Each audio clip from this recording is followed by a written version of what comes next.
अब आधुनिकता की तरफ आ चुके हैं, तो कुछ आधुनिक वैज्ञानिक हैं, उनके द्वारा जो खोजें हुई हैं उनके बारे में देख लेते हैं। जगदीश चंद्र बोस जो भारतीय वैज्ञानिक थे, इनको प्रथम आधुनिक भारतीय वैज्ञानिक कहा जाता है। प्रथम आधुनिक भारतीय वैज्ञानिक किसे कहा जाता है? जगदीश चंद्र बोस को। इन्होंने वायरलेस रिसीवर का भी आविष्कार किया था। वायरलेस रिसीवर का आविष्कार जगदीश चंद्र बोस ने किया था। साथ ही इन्होंने पौधों के विकास को नापने के लिए क्रेस्कोग्राफ बनाया।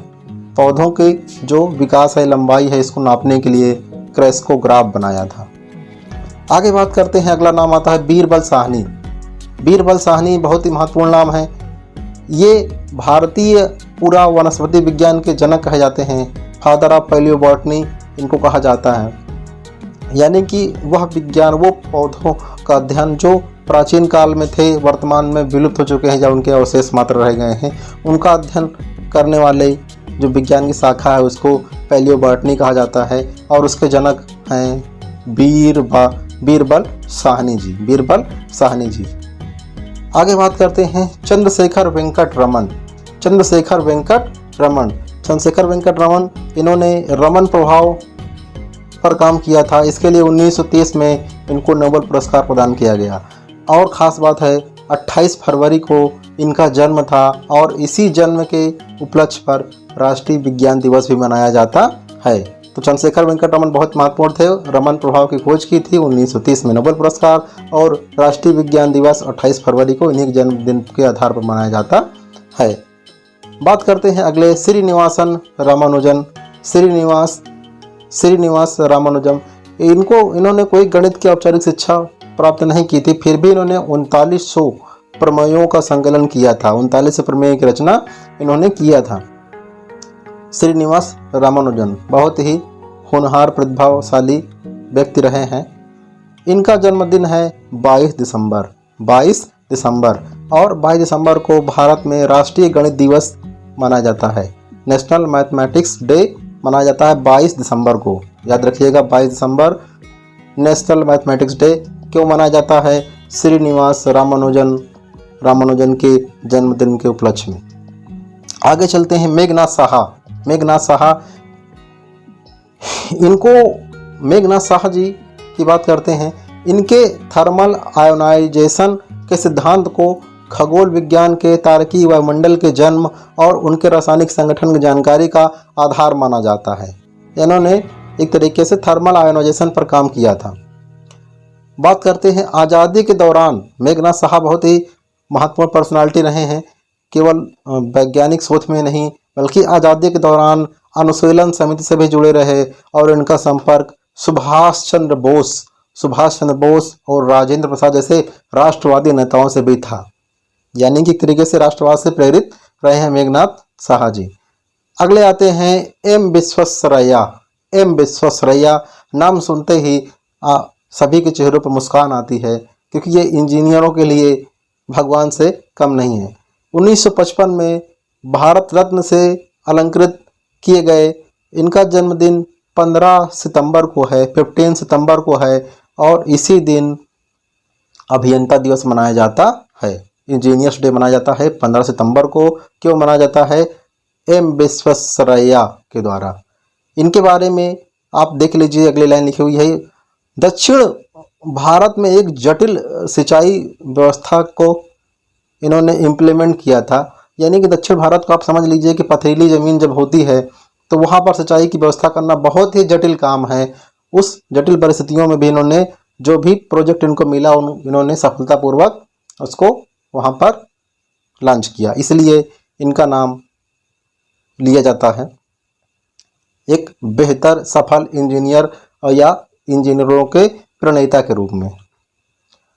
होमो जहांगीर भाभा परमाणु ऊर्जा कार्यक्रम के जनक रहे हैं। इन्होंने 1945 में Tata institute of fundamental research की स्थापना भी की थी।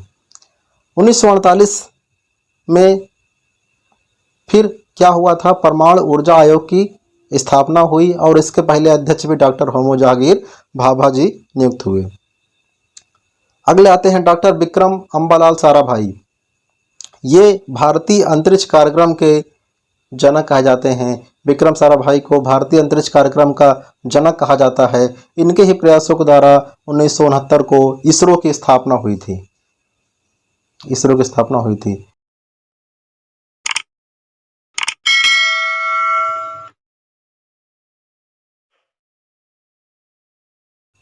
नेक्स्ट आते हैं प्रशांत चंद्र महालनोबिस। महालनोबिस इन्होंने भारतीय सांख्यिकी संस्थान की स्थापना 29 जून को की थी और 29 जून को ही सांख्यिकी दिवस या स्टैटिक्स डे मनाया जाता है। इसी दिन इनका जन्मदिन भी है। एस एन बोस इन्होंने प्लांक स्थान पर अपना शोध पत्र आइंस्टीन को भेजा था। आइंस्टीन ने इनके शोध पत्र को पढ़ा था, समझा था और काफ़ी अप्रिशिएट भी किया था। अगला है बोस आइंस्टीन। बोस आइंस्टीन ने मिलकर क्वांटम फिजिक्स की एक नई शाखा की बुनियाद रखी जिसको बोस आइंस्टीन सांख्यिकी कहा जाता है। आगे बात करते हैं सलीम अली। इनको भारत का बर्डमैन कहा जाता है। Birdman of India Salim Ali को कहा जाता है। इन्हें पक्षियों का मसीहा भी कहा जाता है। इन्होंने केवलादेव यानी कि घाना राष्ट्रीय उद्यान की स्थापना में प्रमुख भूमिका निभाई थी। राजस्थान में ये केवलादेव राष्ट्रीय उद्यान है। तो पक्षियों के बारे में इन्होंने बहुत कुछ काम किया है। नेक्स्ट आते हैं सुब्रमण्यम चंद्रशेखर। सुब्रमण्यम चंद्रशेखर का उल्लेख चंद्रशेखर लिमिट के परिप्रेक्ष्य में होता है। इन्होंने तारों के अंश से संबंधित चंद्रशेखर लिमिट का कंसेप्ट दिया था। चंद्रशेखर ने ब्लैक होल का भौतिक अस्तित्व भी सिद्ध किया था, यानी कि ब्लैक होल के बारे में इन्होंने काम किया। 1983 में भौतिकी का नोबेल पुरस्कार भी सुब्रमण्यम चंद्रशेखर को प्रदान किया गया। नोबेल पुरस्कार का आप महत्व समझते होंगे, यानी कि ऐसा आश्चर्यजनक कार्य जो विज्ञान के क्षेत्र में या जिस क्षेत्र में दिया जाता है उसमें क्रांतिकारी परिवर्तन लाए। अगला है हरगोविंद खुराना। हरगोविंद खुराना इन्होंने जेनेटिक कोड पर रिसर्च किया था। 1962 में इन्हें चिकित्सा का नोबेल पुरस्कार प्रदान किया गया। कृत्रिम जीन का संबंध किससे है? हरगोविंद खुराना से है। इन्होंने जेनेटिक कोड पर रिसर्च किया था। अगले आते हैं डॉक्टर वर्गीज कुरियन। डॉक्टर वर्गीज कुरियन 1960 के आखिरी दशक में डॉक्टर वर्गीज कुरियन ने ऑपरेशन फ्लड परियोजना की शुरुआत की थी और इसी के लिए ये प्रसिद्ध हैं। इनको श्वेत क्रांति का जनक भी कहा जाता है, डॉक्टर वर्गीज कुरियन।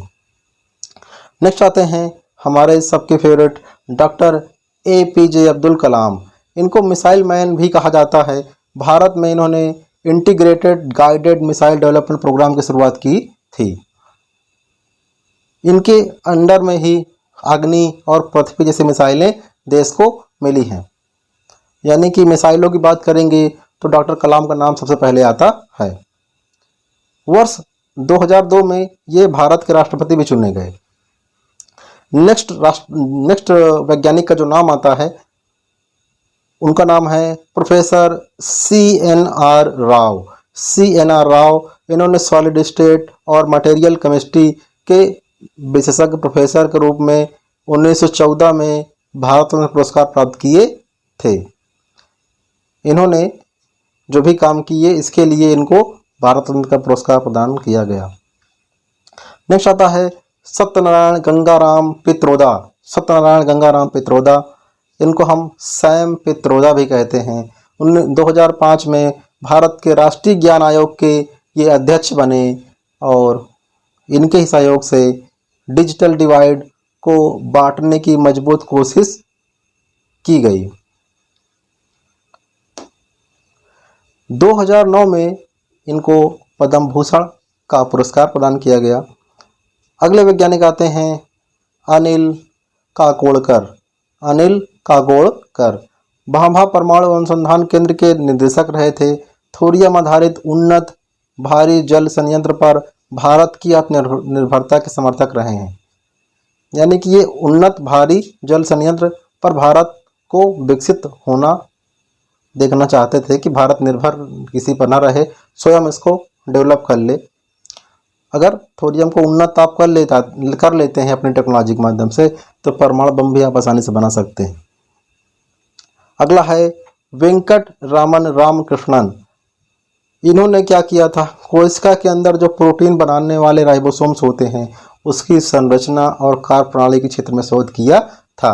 राइबोसोम का अध्ययन किया था। राइबोसोम के अंदर जो स्ट्रक्चर होती है, जो कार्य करने की सिस्टम होता है, प्रणाली होती है, उसके बारे में वेंकट रामन रामकृष्णन ने शोध किया था। इसी के लिए 2010 में इनको पद्म विभूषण का सम्मान भी दिया गया। अगला आता है टेसी थॉमस। टेसी थॉमस, इनको मिसाइल वुमेन ऑफ इंडिया या अग्निपुत्री भी कहा जाता है। इन्होंने अग्नि 5 के विकास में महत्वपूर्ण भूमिका निभाई थी। अग्नि 5 मिसाइल में टेसी थॉमस की भूमिका बहुत ही अहम रही है। अब बात करते हैं कुछ विदेशी वैज्ञानिकों के बारे में, जैसे कि एडवर्ड जेनर। इन्होंने रोगों से रक्षा के लिए वैक्सीन की खोज की। सबसे पहले वैक्सीन बनाने की प्रक्रिया एडवर्ड जेनर ने शुरू की थी।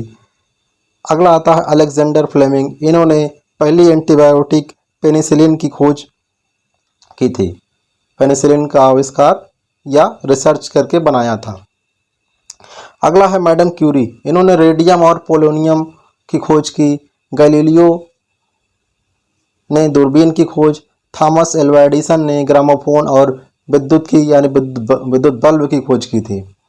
आगे बात करते हैं मार्कोनी ने रेडियो की, ऑटो हान ने परमाणु बम की और सर आइजैक न्यूटन ने गुरुत्वाकर्षण की, ग्रेविटी की खोज की थी। कोई वस्तु ऊपर से नीचे क्यों आती, धरती की तरफ क्यों आती है, गुरुत्वाकर्षण के कारण।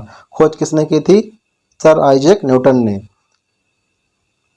ये पेड़ के नीचे, किसी पेड़ के नीचे खड़े थे, अचानक से ऊपर से नीचे गिरता है तो उन्होंने नोटिस किया कि ये फल जब गिरा तो नीचे क्यों आया, ऊपर क्यों नहीं गया। इसी घटना पर उन्होंने ग्रेविटी की खोज कर डाली।